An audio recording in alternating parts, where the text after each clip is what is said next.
I want to welcome you to Dream Chasers Radio with me, your host, Yaya Diamond. What's up, peoples? How you doing? It's a great day. Yes, it's a great day. And we have the author's edition going on right now. We have an amazing author, and he has written a book called The Treasure of Sakari. I hope I said that right, Gospel. And his name is Randall. He just wants to be called Randall. But I like his last name too. But we're just going to leave it at that because I don't know. I don't know. But I know his book is amazing. Welcome to the show. Thank you. Glad to be here. Oh, it's such a pleasure to have you. So tell us about yourself. Well, I'm into a lot of different things. Maybe from my background, you can tell I'm into various sports and stuff. But when I was younger, I was an avid reader and always a pretty good writer. So quite often, I think to myself, well, I can write something like this as well as what I'm reading. And so I decided I would do some of that. I was kind of simultaneously drawn to sort of educational nonfiction and sort of adventure thrillers. And so many years ago, I wrote an adventure thriller. And it was a book. It had a beginning, a middle, and an end, and with some really good parts and maybe some not so good parts. And not knowing what I was doing at all, I sent it to a publisher, and it almost got published, but ultimately wasn't. And then I kind of put it aside, and I got busy with life and work, and there was always a hole there, knowing that I could do that sort of thing and not doing it. So, I try to fill that hole with writing in my various leadership positions as I went through my career, but finally, I decided to get back into it, and I wrote a nonfiction book that won some publisher awards, and then I finally wrote this book, Treasure of the Sakari Gospel, and pretty proud of it. That's so cool. I like that you didn't give up. What really motivated you? I mean, there had to be something that made you pick that back up or even pick up a pen to write again. Well, like I said, I'd written some nonfiction before, some of that with a religious bent, and I'd read a lot about religious history and maybe particularly a lot of the biblical archaeology that's going on right now. Mhm. And these I kind of looked up these biblical archaeologists because they're finding new things, and they're sort of testing old opinions, old theories, and specifically maybe some church doctrine. So I decided that maybe I could do something, kind of combine a Dan Brown sort of religious element with a sort of psychological, psychotic Patterson Cross novel, and with a little bit of archaeology, Indiana Jones maybe in the middle of it, and decided to put that in an adventure thriller format, and so that's what I've done. I mean, so many people know so little about the history of whatever their church is, whether it's Catholic, Protestant, Judaism, Sunni, Shia. I mean, all they really know is what their sort of religious leaders, church leaders tell them. And so my primary hero is sort of the opposite of that. He questions everything. He's formed his beliefs based on what he's read, what he's seen through his sort of archaeological adventures, and he's basically very similar to some of the people I would read about, and except with more of an adventurous slant to him. So he would read. He is based off of the way it was 2,000 years ago, and that's kind of the way it is now.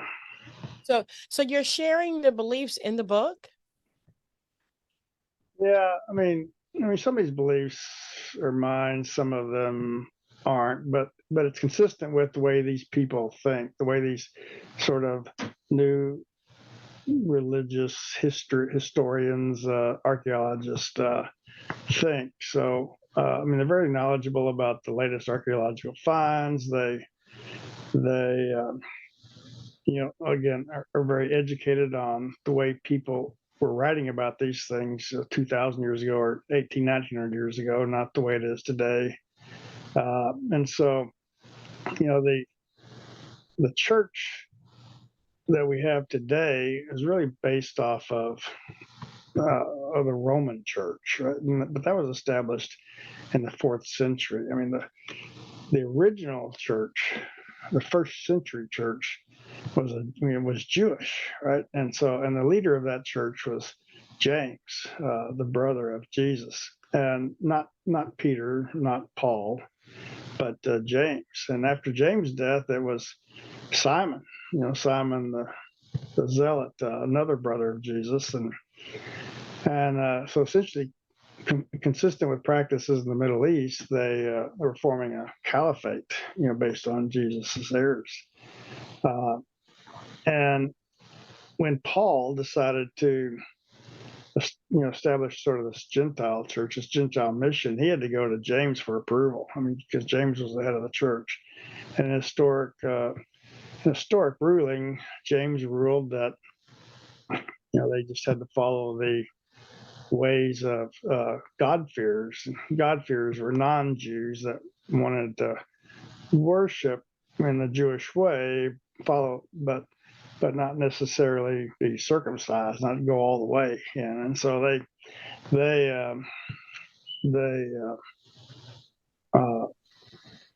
basically, they became Jews then, according to Old Testament law. And so really all Christians today are sort of, Jewish wannabes to some extent. And then when the Roman Church was founded, again, it was Roman, not Jewish. And therefore, some of those Jewish roots had to be severed. And the reason why Peter and Paul are so revered and all that is because they were the only ones that ever went to Rome. So anyway, again, some of this all I agree with. Some of it is just consistent with the hero that I chose for this book. That's so cool. That's so cool.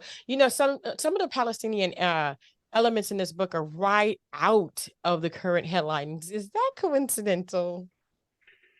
Well, I wanted a number of competing groups for the subject treasure in the book, and involving the Palestinians only made sense because a lot of this book occurs in that area, Israel and Jordan and so on. And so I tried to treat them with the respect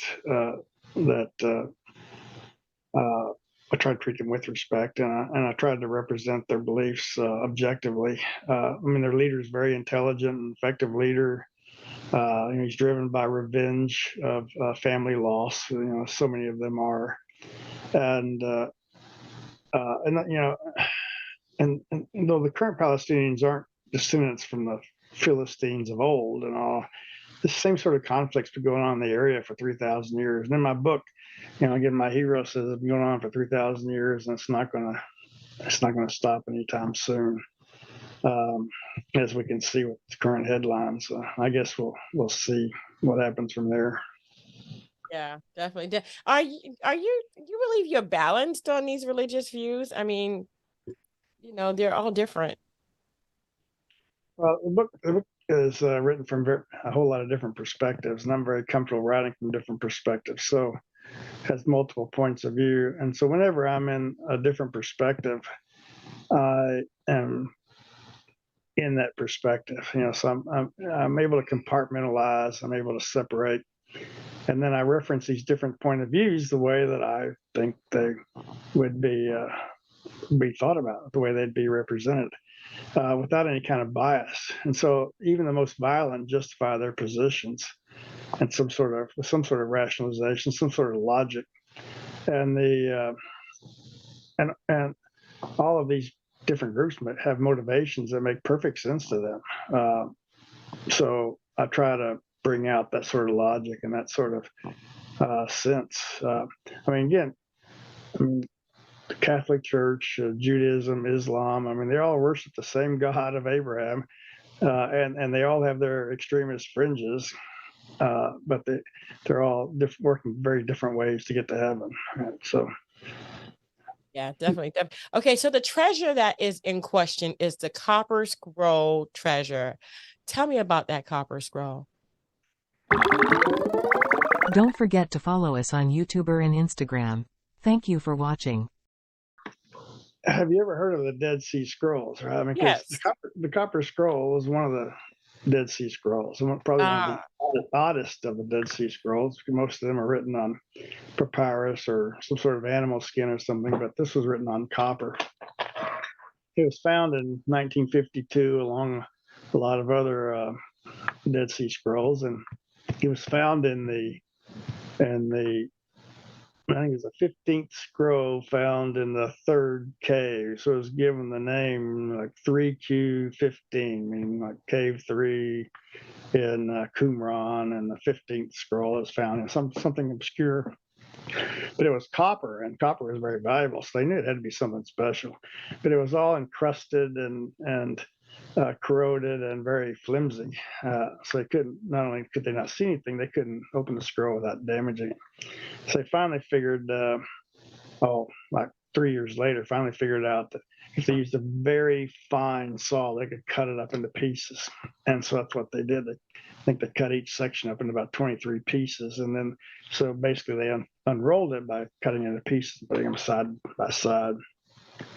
And when they opened it, it was like, it was pretty unusual, pretty strange. A lot of people were studying it. They found out it was written in Old Hebrew, written from that was consistent with the first century. So most of the Dead Sea Scrolls were older in the first century. This was written in the first century, and but the most mysterious thing was it turned out to be a treasure map. And so there were 64 locations where treasure was hidden, and all kinds of gold, silver, jewelry, perfumes, robes, all kinds of valuables, and each one of them had detailed directions associated with them. So it basically say, go to this place, take so many steps, dig here for all this gold or silver or perfume or whatever.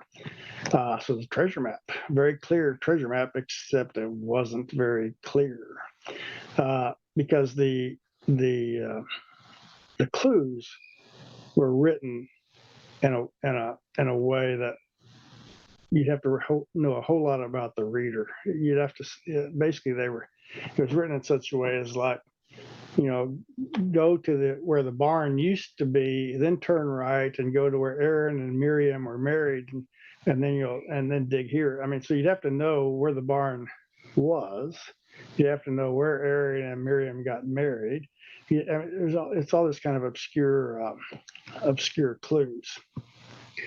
And but if you add up all the treasure, it's on the order of $1.5 billion, $3 billion just on its face value, and maybe even as much as 15 billion when you get in sort of its intrinsic value. And so some people thought it was temple treasure, first temple treasure. Some thought it was second temple treasure. Some people thought it was Egyptian treasure. There's all these different theories. But what it amounts to is there's this massive treasure and not one piece has ever been found. So in my book, I established a connection to a second document, the Lost Gospel. And when you combine the two, then you start deciphering the code. wow. Wow. Okay. Wow. Wow. That's like wow. That's so detailed. How did you come up with your characters? I mean, and how do they interact with each other?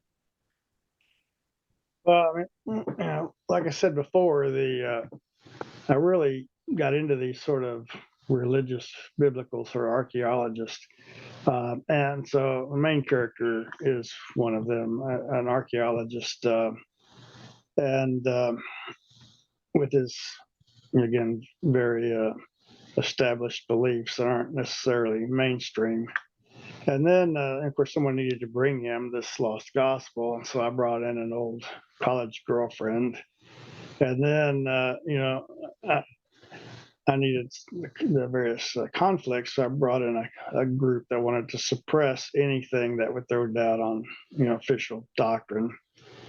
And again, since there was a psychotic killer involved, I had to have a detective. And since the book takes place in various places, including Israel and Jordan, then I brought in a Palestinian group and Jordanian secret police and the Israeli police, and so there's quite a number of perspectives that all get weaved together over time in the book. But I'm quite proud of the sort of the tapestry that resulted from all the different threads of the story I put together. Wow, wow. Is there any part of you in any of the characters, the main character, anywhere? You know, I'd like to think so, but probably not as much as I would like, right? I mean, anytime you're in an adventure thriller, you'd like to think that you'd go on such an adventure. You'd like to think you would react in a very courageous way, but I don't think any of us really know how we would react in those kinds of situations. No. In my youth, I had some adventures and I did a lot of stupid things and whatever. But again, when it's life and death, I don't think any of us know how we'd react until we get in that thing. So Yeah. so I enjoy research, and as you can probably tell, and I definitely challenge the status quo. Mm. But again, I mean, you know, how we really would stick to our conventions when we're truly challenged and threatened with violence, maybe even death. I don't think any of us know how we would react until we're there. So I'd say it's more of a fantasy about how I would like to be rather than, Oh. I am. I think that's kind of cool though. I mean, okay, so let me ask you a question because a lot of people write differently. How do you write? Do you write outlined? Do you write like chapter by chapter? Do you start at the end? Do you work your way back? I mean, how do you write? You know, I guess that's a little of all of that. I start with a concept and a high level outline. But as I write, I mean, there are always new paths that form, new paths that become apparent, new new things that obviously have to happen. So, I mean, I'd like to think I could just uh, create a real very detailed outline, just fill in the blanks. But I mean, there's no way that's possible for me. I think the outline forms a foundation, and then the depth of the story comes out of free form, and in the end, the story takes on a life of its own. Nice, nice. Where do you go from here? What happens? Are you gonna write another book? Are you done? Is it a movie in the progress? I mean, what's going on? Well, I actually think it would make a pretty decent movie. I mean, and the way I've written it's written like a movie would be written, and I think. But right now, I'm just working on and so I think we'll pursue that as the opportunity arises. But right now, I'm working on a sequel with many of the same characters, and now central to that story is a sort of recent archaeological discovery that contains a prophecy associated with the apocalypse, and it Wow. so it leverages a lot of first century research and so on, first century activities, and it revolves around a conflict between the Apostle Paul and the 12 disciples of Jesus. I mean, because there was they weren't all on the same page. They were largely in conflict throughout that time, and so this basically then I mean, there's a person who's kind of gone off the deep end and thinks he's the reincarnation of Paul, and thinks he can bring about the apocalypse by doing some pretty horrible things. So, Ooh. so I hope to have that completed in several months. I mean, that's cool though. That's really cool. What kind of advice do you give to people who want to write like you or even write at all? Well, I think you need to get involved in organizations that do this. You need to be around other writers, and you need to learn what to do and what not to do. You need to learn a little bit about editing, how to take your draft and then turn it into something of real quality. And the only way to do that, I think, is to be around other writers and hear their sort of their practices, how they do things, and I mean, that's how I got better at it. I mean, again, I've always been a good writer, but I think to really produce a quality document, you have to follow some best practices that other people have already learned and can pass on. Nice. Well, thank you so very much, Randall, for being on the show. I truly appreciate it, and all of your studies and being so aligned with the real and then the fantasy. I think that's amazing. Yeah, well, that's kind of life, isn't it? Oh, it is. It definitely is. Where can people find the book? Well, there's the website. I think the easiest way, I mean, you can get it on Amazon, but I think the easiest way is just go to randallgannawaybooks.com, and then that will take you links to where you can actually get the book. Awesome. We're going to have that link in the description below or to the side or wherever you're watching. And that way you guys can go ahead and get that for yourself. And if you're watching on the Rewind Network, the right network or DuPont Network, and there is no description box, please go ahead and go to our YouTube channel and watch this interview in the description box below. That will be the website that you can go ahead and go. And our YouTube channel is Dream Chasers Radio. I want to thank you guys again so much for coming on. And Randall, thank you again so much. Keep going, keep writing, and keep being mysterious. I love it. Absolutely love it. Thank you for having me. I've enjoyed this a lot. I've enjoyed it more than you probably. This is what I live for. I love talking to people about their dreams and about the things that they're doing. And I hope that we are encouraging you to go after yours. And until next time, guys, don't forget to dare to be different. Bye. Bye-bye.